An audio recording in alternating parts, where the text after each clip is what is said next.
اور وہ شمائل، یعنی آپ علیہ الصلوۃ والسلام کی خصائص و شمائل۔ خصائص اور شمائل سے مراد نبی علیہ الصلوۃ والسلام کے اخلاق، اوصاف اور آپ علیہ الصلوۃ والسلام کا حلیہ مبارک ہے کہ آپ علیہ السلام کے اخلاق کیسے تھی، حلیہ مبارک کیسا تھا وغیرہ۔ رسول اللہ صلی اللہ علیہ وسلم کو اللہ تعالیٰ نے بے مثال حسن عطا فرمایا تھا۔ آواز آ رہی ہے میری؟ اچھا، آپ علیہ الصلوۃ والسلام کا سراپا بھی بہت ہی خوبصورت اور پرکشش تھا۔ سیرت کی کتابوں میں آپ علیہ السلام کا حلیہ مبارک بیان ہوا ہے۔ اچھا، سیرت کی جو پہلی کتاب ہے نا، سیرت کی پہلی کتاب وہ ہے سیرت ابن اسحاق تھی، لیکن وہ ابھی ناپید ہے، اور ان کی اقتباسات سیرت ابن حشام میں وہ کیا ہے، سیرت ابن حشام میں ان کی اقتباسات وہ موجود ہیں، ٹھیک ہے۔ تو سیرت ابن حشام باقاعدہ طور پر سیرت پر سب سے پہلے لکھی جانے والی وہ کتاب ہے، اور اس کو لکھنے والے، سیرت ابن حشام کا جو لکھنے والا ہے، رائٹر ہے، مصنف ہے، وہ ہے ابن حشام کا بیٹا جس کا نام تھا عبد الملک بن حشام، ٹھیک ہے نا۔ یہ ساتھ یہ نوٹ بھی کر لے۔ آپ علیہ الصلوۃ والسلام کا رنگ چمکتا ہوا چہرہ، تابناک آنکھیں، سرمئی اور سیاہ و سفید پلکیں، لمبی ابرو، باریک چمکدار گنے، سیاہ بال اور لمبی گردن سے آپ علیہ السلام کی خوبصورتی وہ جھلکتی تھی۔ سمجھ آ رہی میری بات؟ آپ علیہ الصلوۃ والسلام کا قد درمیانہ تھا، نہ بہت چھوٹا اور نہ بہت لمبا۔ چہرہ کس قدر گول تھا، سینے پر ناف تک بالوں کی ہلکی سی لکیر تھی، باقی جسم بالوں سے خالی تھا۔ ہاتھ پاؤں کی انگلیاں پرگوشت تھے، چلتے تو آگے کی طرف جھکاؤ ہوتا، جب کسی طرف توجہ فرماتے تو پوری وجود کو اس طرف پھیر لیتے۔ آپ علیہ السلام کے دونوں کندھوں کے درمیان نبوت کی مہر تھی۔ مہر نبوت پہ کیا لکھا تھا؟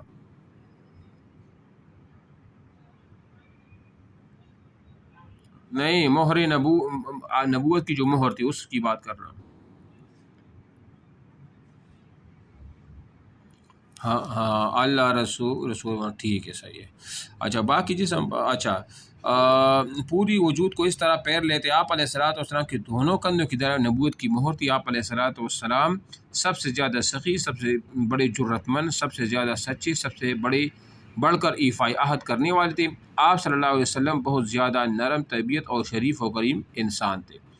جو شخص پہلی بار اور اچانک آپ علیہ الصلوۃ والسلام کو دیکھتا تو مرغوب ہو جاتا، اور آپ علیہ الصلوۃ والسلام کے اخلاق اور اوصاف سے واقف لوگ تو آپ علیہ الصلوۃ والسلام پر جان چھڑکتے تھے، گویا آپ علیہ الصلوۃ والسلام سے پہلے اور آپ علیہ الصلوۃ والسلام کے بعد آپ صلی اللہ علیہ وسلم جیسا کوئی نہیں دیکھا گیا۔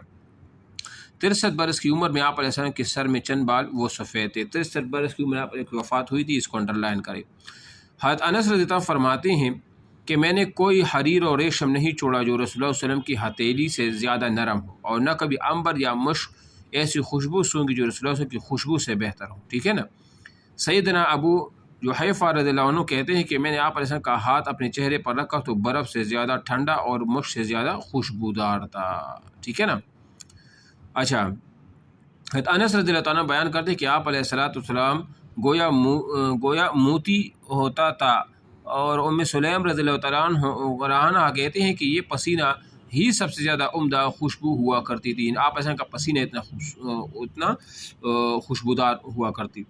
آپ علیہ السلام بات کرتے تو پرکشش دکھائی دیتے، خاموش ہوتے تو باوقار نظر آتے۔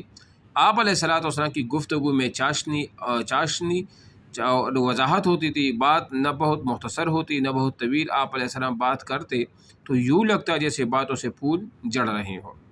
رسول اللہ صلی اللہ علیہ وسلم کی گفتگو سمجھنے میں دشواری پیش نہ آتی۔ آپ علیہ السلام کی گفتگو واضح اور جامع ہوتی۔ آپ علیہ السلام کی حکمت دانائی کا بہت بڑا خزانہ عنایت ہوا تھا۔ آپ علیہ السلام عرب قبیلوں کی زبانوں ہی میں ان سے گفتگو فرماتے۔ آپ علیہ السلام کو نہایت بلند اخلاق اوصاف عطا ہوئی تھی، تحمل، برداشت، صبر، درگزر، حلم، بردباری آپ علیہ السلام کا خاصہ تھا۔ آپ علیہ السلام کبھی اس لیے کسی سے انتقام نہیں لیا۔ آپ علیہ السلام جود و سخا کا پیکر تھے۔ رمضان المبارک میں آپ علیہ السلام کا دریائے سخاوت اور زیادہ جوش سے آ جاتا تھا۔ حضرت جابر رضی اللہ عنہ کہتے ہیں کہ ایسا کبھی نہ ہوا کہ آپ علیہ السلام سے کوئی چیز مانگی گئی ہو اور آپ علیہ السلام نے انہیں نہیں کہہ دیا ہو، یعنی نہ دیا ہو۔ شجاعت، بہادری، دلیری بھی آپ علیہ السلام کی نمایاں وصف تھا۔ میدان جنگ میں نہایت مشکل اور کٹھن موقع پر بھی آپ علیہ السلام اپنی جگہ پر ڈٹے رہے اور قدم پیچھے نہ ہٹاتے۔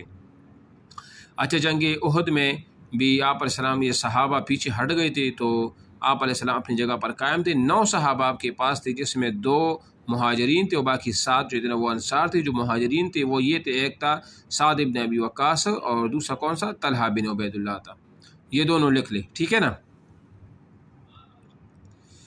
اچھا، تکبر، غرور اور عقل کا شائبہ بھی آپ علیہ السلام کی زندگی میں دکھائی نہ دیا. آپ علیہ السلام ہمیشہ متواضع اور منکسر مزاج رہتی، اپنے لیے کوئی مخصوص مختار اور نمایاں نشست کی خواہش نہ رکھتی، نہ خود کو نمایاں اور بڑا ظاہر کرنے کی کبھی تمنا رہی. آپ علیہ السلام نے گھر میں ایک عام آدمی کی طرح زندگی گزارتے، اپنے ساتھیوں میں بھی برابر کام کرتے، اپنے لیے کسی استحقاق کا مطالبہ نہ کرتے. صحابہ کرام رضی اللہ عنہم آپ علیہ السلام کی تکلیف کے پیش نظر آپ صلی اللہ علیہ وسلم کو کام نہ کرنے یا پیدل نہ چلنے کی گزارش کرتے تو آپ علیہ السلام ان کو منع فرماتے. گھر کے کام بھی خود کر لیتے، یعنی بیویوں کے ساتھ ہاتھ بھی بٹاتے تھے. آپ علیہ السلام اپنے ساتھیوں کا خیال رکھتے، ان کو جوڑ کر رکھتے، ان کو خبرگیری کرتے، لوگوں کے حالات دریافت کرتے رہتے، اچھی چیز کی تسکین فرماتے اور بری چیز کو معیوب سمجھتے، اعتدال سے ہر کام کرتے، افراد تفریط سے کام نہ لیتے، ہمیشہ حق کے لیے کڑے ہوتے اور حق سے تجاوز نہ کرتے. کوئی شخص آپ علیہ السلام کے پاس آتا یا بیٹھتا تو آپ علیہ السلام کبھی اسی سے پہلے نہ اٹھتے بلکہ اس کے اٹھنے اور جانے کا انتظار نہایت صبر کے ساتھ کرتے. آپ علیہ السلام کی مجلس بہت پاکیزہ ہوتی، یہاں آوازیں بلند نہ ہوتی، نہ دوسروں پر الزام تراشیاں ہوتی. آپ علیہ السلام کے چہرے پر ہمیشہ تازگی رہتی. آپ علیہ السلام بہت نرم خو تھے، نہ چیخ کر بات کرتے، نہ فحش لفظ آپ علیہ السلام کی زبان سے نکلتا. آپ علیہ السلام وہی بات زبان پر لاتے جس میں ثواب کی امید ہوتی. کوئی شخص سخت کلامی سے کام لے تو آپ علیہ السلام صبر کرتے. آپ علیہ السلام احسان کی بدی ہی نہیں احسان نہیں کرتے بلکہ ہر حال میں احسان فرماتے. بات کا خلاصہ یہ کہ آپ علیہ السلام بے نظیر صفات سے نوازے گئے تھے. اللہ تعالیٰ آپ علیہ السلام کو مقام بھی بلند عطا فرمایا تھا اور اخلاق بھی اعلیٰ عطا وہ فرمائے تھے. تو دیکھو نا، آپ علیہ السلام کی طرح کوئی ہو سکتا ہے؟ نہ تو انبیاء کرام میں اور نہ اس کی امتی میں. اتنی عظیم الشان شان تھی ہماری نبی علیہ السلام کی. اچھا، مشق پر آ جائے. سوال نمبر 1، جو شخص آپ علیہ السلام کو دیکھتا تو مرغوب ہو جاتا، پہلی بار اور اچانک، راستے میں، نماز کی حالت میں، واعظ و نصیحت کرتے وقت؟ جی ہاں جی، آپشن نمبر الف، پہلی بار اور اچانک. نمبر 2، رسول اللہ صلی اللہ علیہ وسلم کی جسم مبارک پر نبوت کی مہر تھی.